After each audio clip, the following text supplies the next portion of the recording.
Gimana penampilan Opung Parbelak pada saat ini ya? Udah mirip dengan tahanan politik. Siapa, Pung? Sekjen. Itu Pung ngaku-ngaku tahanan politik. Sebetulnya tahanan kriminal, tapi dibilang tahanan politik. Sekarang yang menentukan tahanan politik itu dari mana sih? Masa dari tahanannya sendiri? Kalau menentukan tahanan politik itu kan dari sidang kan? Tara mak dreng. Hello guys, ketemu lagi dengan saya di Analisis Sengit. Di channel ini kita akan mereaksi isu-isu perpolitikan tanah air terhangat dan terkini. Seperti biasa, saya akan mengajak kalian semua menyimak video dari seorang pakar pengamat politik dunia maya terkeren abad ini. Siapa lagi kalau bukan Opung Parbelak. Selain ulasannya daging semua, juga sangat koclak dan dijamin mengocok perut kalian semua guys. Jadi sangat cocok ditonton oleh kita semua yang penat seharian bekerja. Tonton hingga habis ya guys, karena ulasan dari saya akan saya sajikan di bagian belakang video. Jadi mari kita saksikan dulu videonya hingga usai, baru kemudian kita ulas bareng-bareng di bagian belakang. Jangan lupa tulis pendapat kalian di kolom komentar ya. Nah, membahas apakah Opung kali ini? Mari kita simak saja bareng-bareng videonya. Ini dia. Gimana penampilan Opung Parbelak pada saat ini ya? Udah mirip dengan tahanan politik. Siapa, Pung? Sekjen. Itu Pung ngaku-ngaku tahanan politik. Sebetulnya tahanan kriminal, tapi dibilang tahanan politik. Sekarang yang menentukan tahanan politik itu dari mana sih? Masa dari tahanannya sendiri? Kalau menentukan tahanan politik itu kan dari sidang kan? Mana bisa tahanan politik ngaku-ngaku? Saya tahanan politik. Emang kau yang memutuskan kau itu tahanan politik atau kriminal? Pung, janjimu apa, Pung? 2 hari ini kau kan gak akan ngebully orang, Pung. Betul, memang udah itu janjiku. Tapi bukannya bilang apa, gak tahan aku. Rasanya hidupku sunyi kali kalau gak membuli orang. Itu loh. Tapi lihat-lihat juga siapa yang dibully, Pung. Sekarang begini, masalahnya di mana kalau aku bully Hasto sekarang? Dia kan selama ini kan gak puasa. Kalau aku membuli orang yang puasa, mungkin salah aku. Ini dia gak puasa. Lebaran pun enggak. Jadi aku rasa kalau dibully pun dia enggak terganggu itu.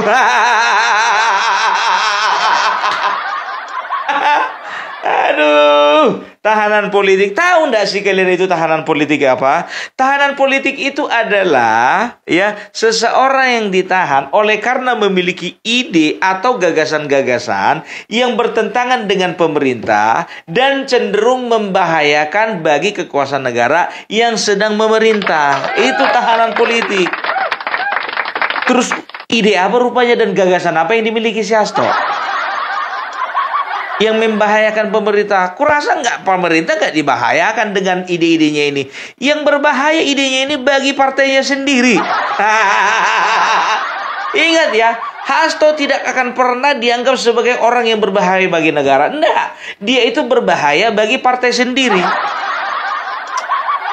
Jadi maksudnya apa, Pung? Kalian terjemahkan dengan bahasa kalian sendiri. Tahanan politik. Kecuali kalau dia itu seperti Nelson Mandela ya, bukan Nelson Sinambela.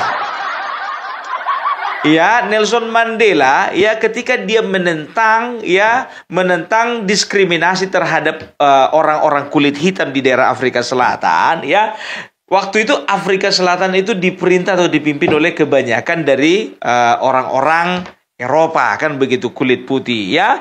Jadi ini membahayakan dengan membahayakan eksistensinya dari orang-orang kulit putih yang ada di Afrika Selatan. Makanya ditahanlah dia karena apa? Karena idenya ya yang ingin membuat orang-orang kulit hitam itu terlepas dari perbudakan, terlepas dari diskriminasi, dianggap membahayakan bagi pemerintah.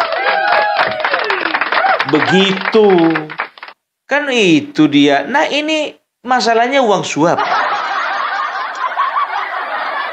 Terus penyalahgunaan kewenangan terhadap PAW. Setelah itu obstruction of justice. Menenggelamkan handphone. Bahayanya untuk negara yang mana? Yang mana? Berbahaya bagi partainya sendiri dan juga kader-kadernya sendiri. Karena apa? Karena ini orang, gak usah lagi diperpanjang lah. Karena ini orang sebetulnya menjadi juru kunci terhadap kemungkinan terhadap kasus-kasus besar dibalik daripada kasusnya Harun Masiku.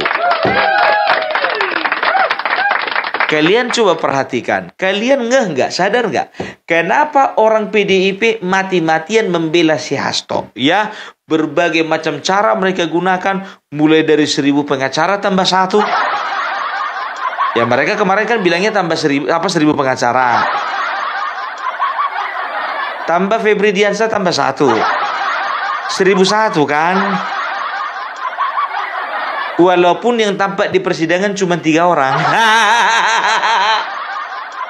Ya, tapi kelihatan bagaimana getolnya ya orang-orang di PDIP ini, bagaimana membela Hasto, berusaha supaya Hasto terbebas, berusaha supaya Hasto ini memang betul-betul menurut mereka tidak dikriminalisasi. Karena apa? Karena mereka tahu kalau sempat Hasto berkicau bahaya. Makanya jujur aja aku bilang, kalau sempat nanti kongres orang ini, iya kan, kalau kongres orang ini, kalau memang tidak menyalahi aturannya seorang yang sedang menjalani hukuman penjara, menjadi sekjen, tetap ini jadi sekjen. Tetap.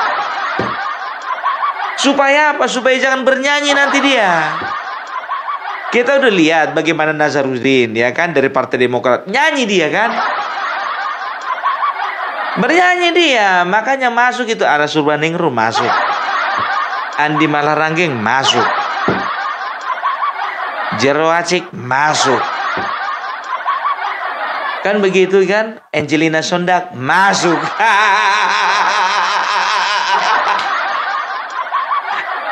Bedanya yang satu sekjen, yang satu bendahara. Iya kan, itu dia. Ya, jadi udahlah, jangan ngaku-ngaku tahanan politik. Tahanan politik itu kalau misalnya di Indonesia itu seperti Muhammad Hatta, ya. Muhammad Hatta waktu sekitar kalau nggak salah tahun 1932, ya, 1932 atau 34 dia itu sekolah di Rotterdam. Tahu kalian di mana itu? Di Belanda, ya, Rotterdam di Belanda, bukan di Salatiga. Ya, jadi mereka dia itu bergerak ya di, kalau tidak salah, Perhimpunan Indonesia ya. Jadi anak-anak muda di sana dan juga mahasiswa dihimpun lah ya, sehingga mereka itu memikirkan bagaimana supaya ada pergerakan supaya bangsa Indonesia ini merdeka. Dan ini dianggap ya membahayakan pemerintah Belanda. Karena apa? Karena saat itu Indonesia dijajah Belanda ya. Akhirnya apa? Ditahanlah Bapak Muhammad Hatta. Setelah itu siapa? Ada Sultan Syahrir. Ya, Sultan Syahrir itu adalah salah seorang bisa dikatakan aktif juga di partai PNI bersama-sama dengan Muhammad Hatta. Beliau itu kalau tidak salah tahun 1945 itu sudah pernah menjadi Perdana Menteri ya. Tapi oleh karena pergerakannya ya, beliau itu sempat dibuang. Kalau tidak salah di daerah mana ya? Aku lupa juga ya. Bovendigul atau di mana ya? Muhammad Hatta di Bovendigul. Tapi di waktu di Belanda juga dia itu jadi tahanan politik juga ya, karena idenya, gagasannya ya. Setelah itu Tan Malaka begitu juga ya. Tan Malaka juga waktu itu dianggap ide dan gagasannya membahayakan kolonial Belanda, ya.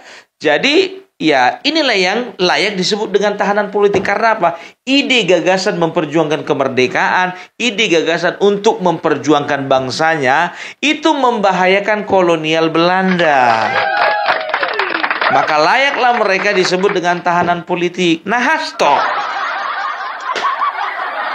Dan ada perbedaan dari tiga-tiganya, ya kan?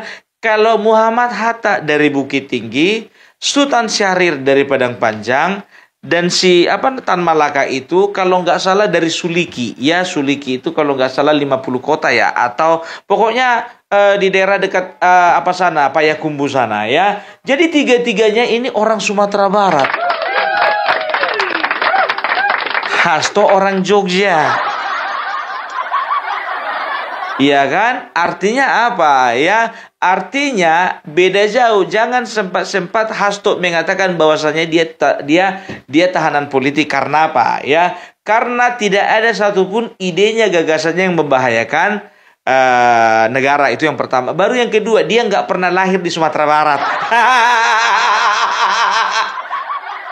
Artinya apa? Orang-orang di Sumatera Barat mulai dari dulu sampai sekarang memiliki pemikiran yang hebat.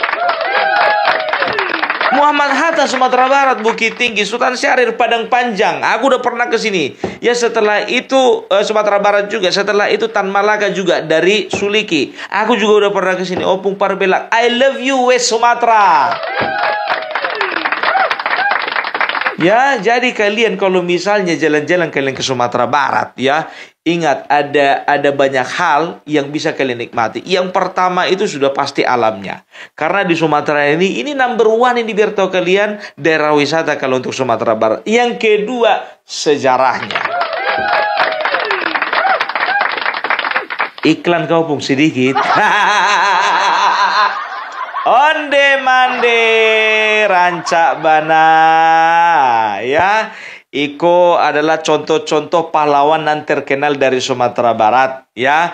Jadi Ambo sebagai orang Sumatera merasa bangga untuk pahlawan-pahlawan Ambunan ada di Pulau Sumatera, terkhususnya di Sumatera Barat. Tambua ciek dah, ndak buko restoran do. Kini lebaran hari rayo.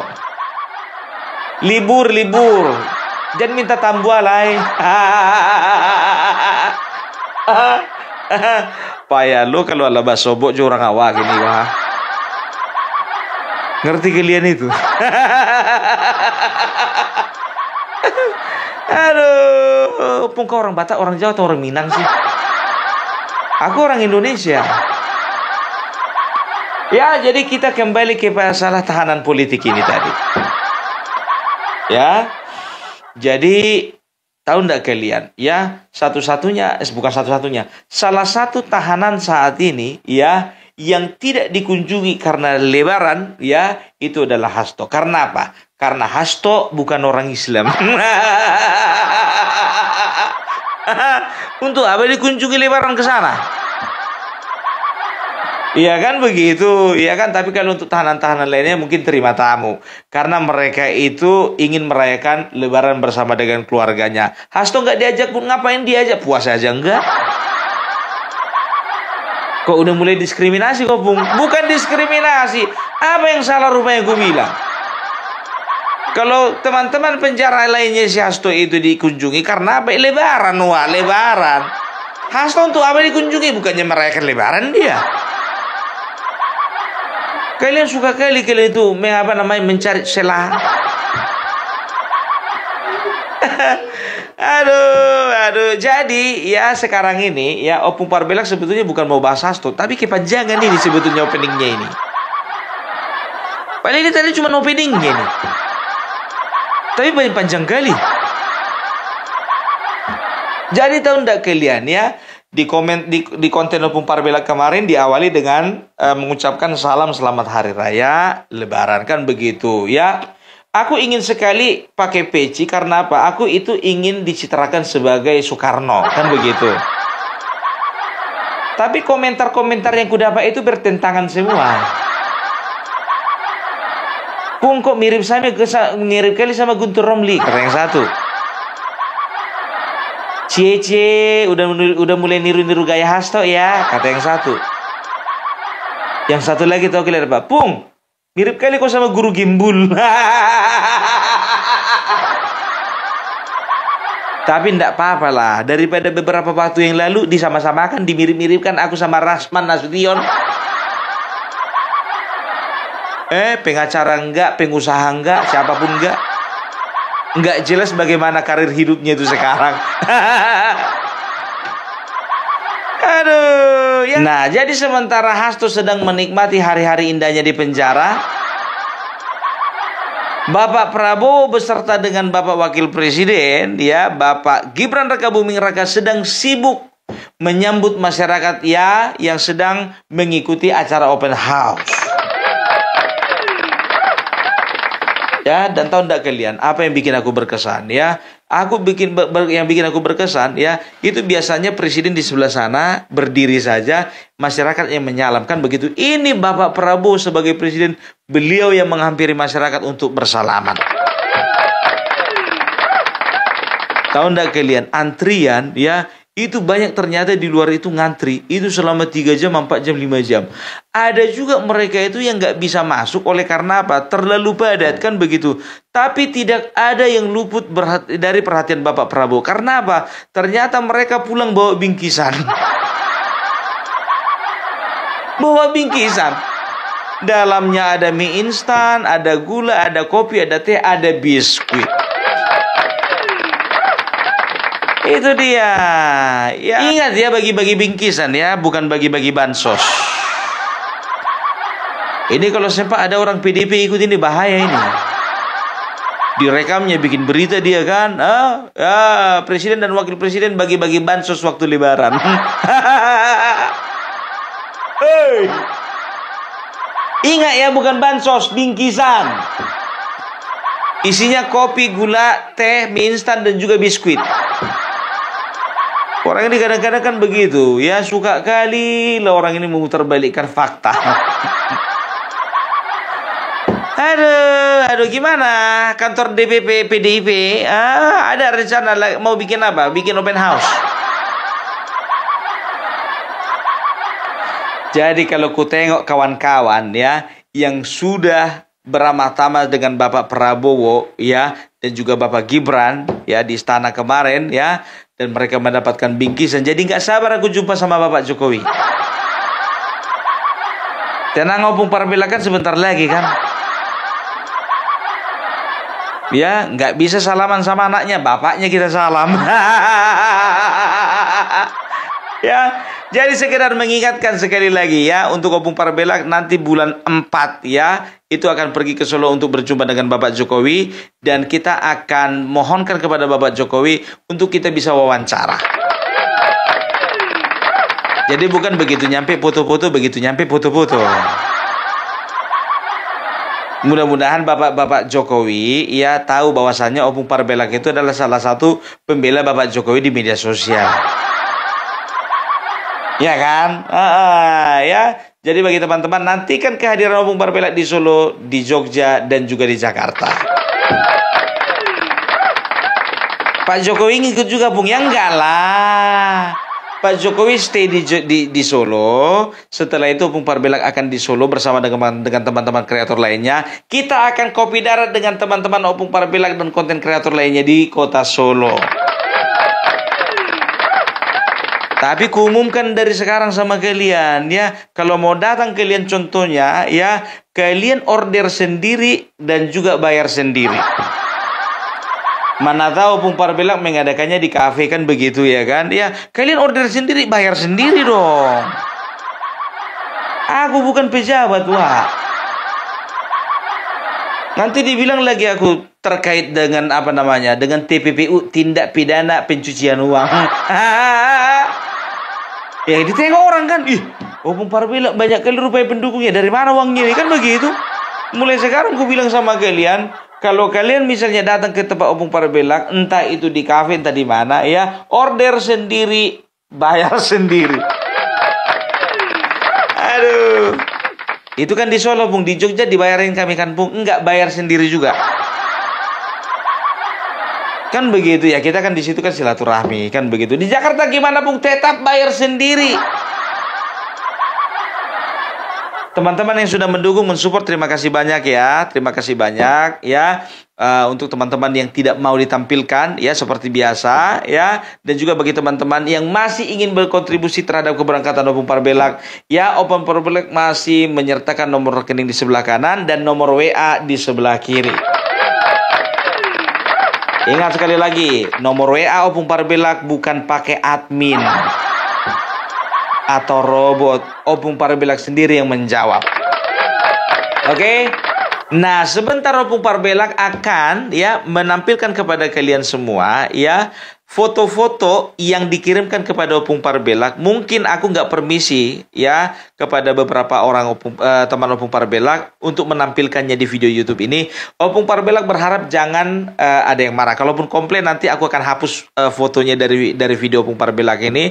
Ya, Opung Parbelak hanya ingin menampilkan foto ini supaya mereka tahu bahwasanya Opung Parbelak itu banyak dicintai oleh saudara-saudaranya yang ada di Indonesia dan juga ada di luar negeri.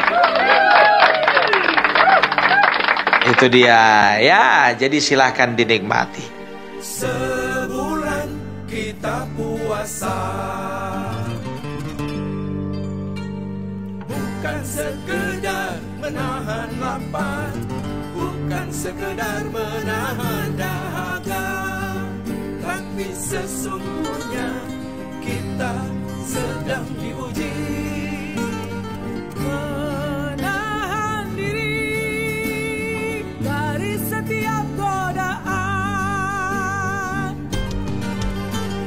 Sebulan Ramadan kita berperang melawan nafsu. Untuk 11 bulan berikutnya, perang yang sesungguhnya. Hari raya telah tiba, selamat untuk semua. Udah kalian tonton kan? Dan tahu kalian ya, back soundnya ini adalah juga back sound dari salah satu penggemarnya Opung Parbelak. Ya, dari temannya Opung Parbelak, penggemar siapa kali awak? Ya, nama beliau adalah Mas Ote Abadi yang ada di Jakarta. Ya, jadi beliau ini adalah seorang musisi, ya, legend juga. Ah, itu dia, itulah uniknya Opung Parbelak. Kalau mau mengiklankan sesuatu itu nggak perlu bayar.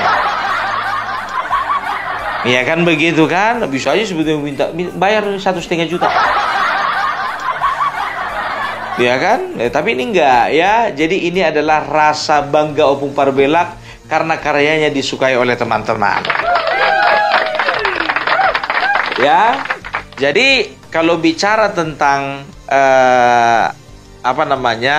pendukung-pendukung Opung Parbelak ini yang sudah mensupport Opung Parbelak, sebagian besar juga itu dari BSJL. Apa itu BSJL? Barisan Sudarsono Jokowi Lovers. Assalamualaikum warahmatullahi wabarakatuh. Saya Sudarsono, Ketua BSJL Barisan Sudarsono Jokowi Lovers, mengucapkan selamat Hari Raya Idul Fitri 1 Syawal 1446 Hijriah kepada keluarga besar Bapak Joko Widodo serta kepada semua anggota BSJL yang ada di dalam dan luar negeri. Minal aizin wal faizin, mohon maaf lahir dan batin.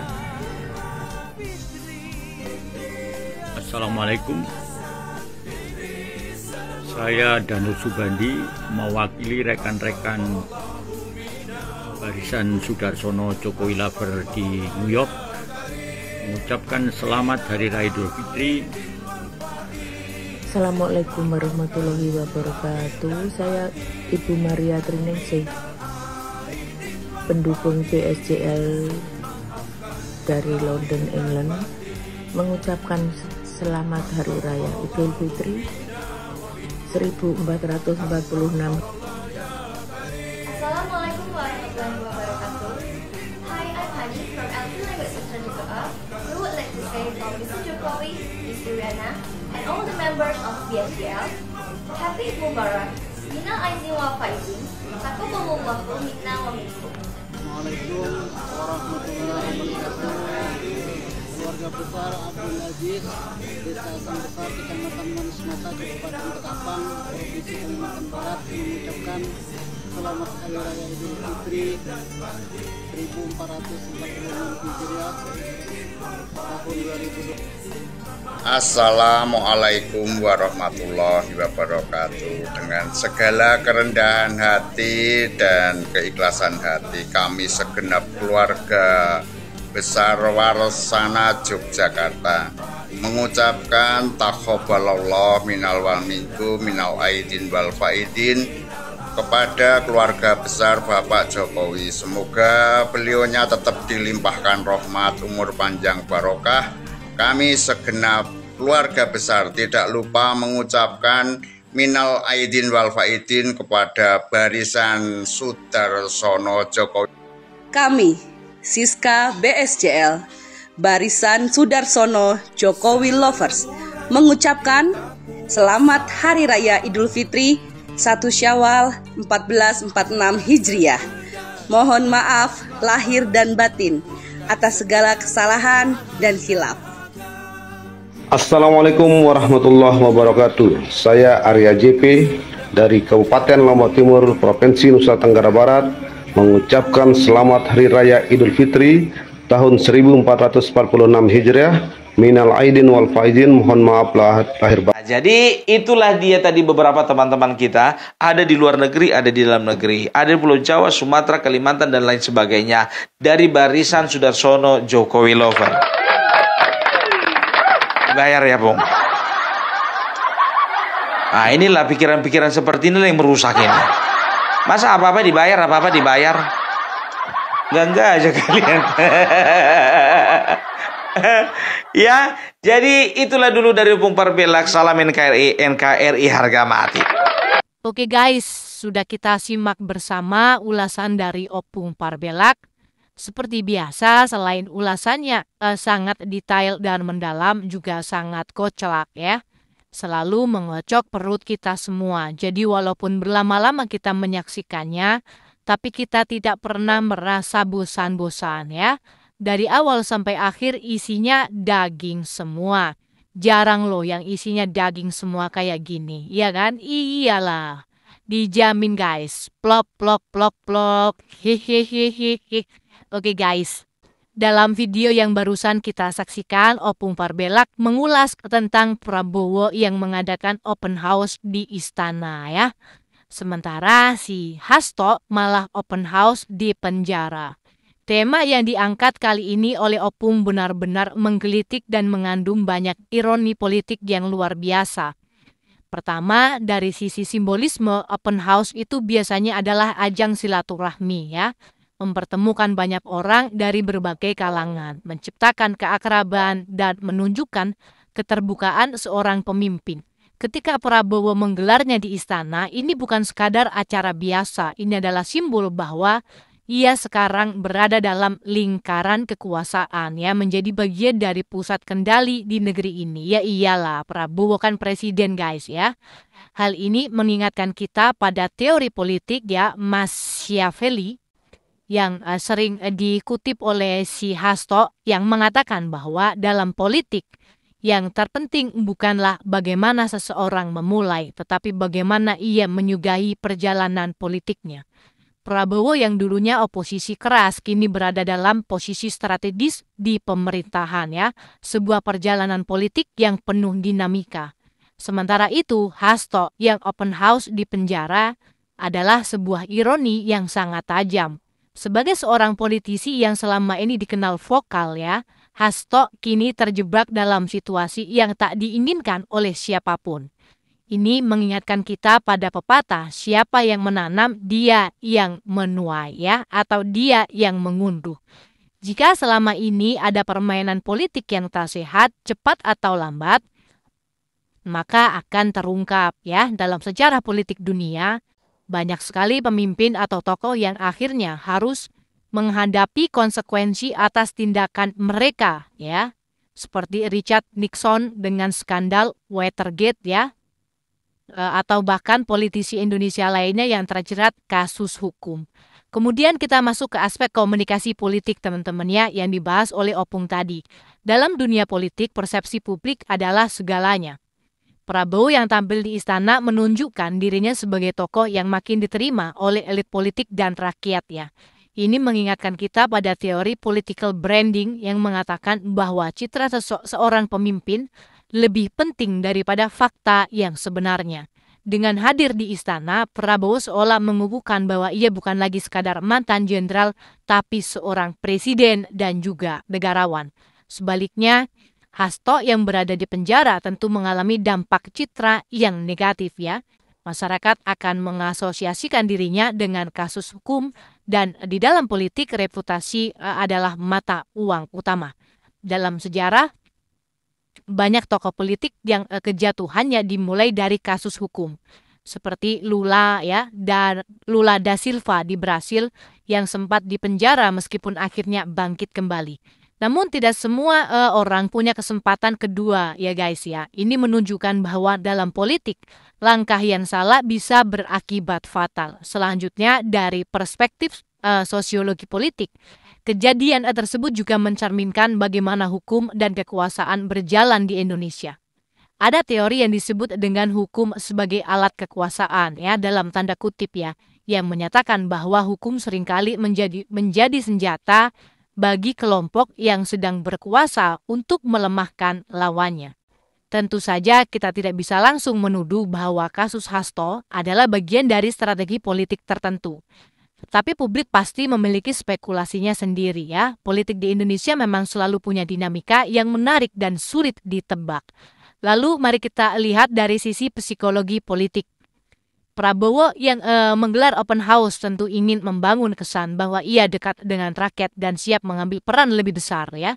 Ini sesuai dengan konsep impression management dalam psikologi sosial ya. Yaitu seorang tokoh berusaha mengontrol bagaimana ia dilihat oleh publik.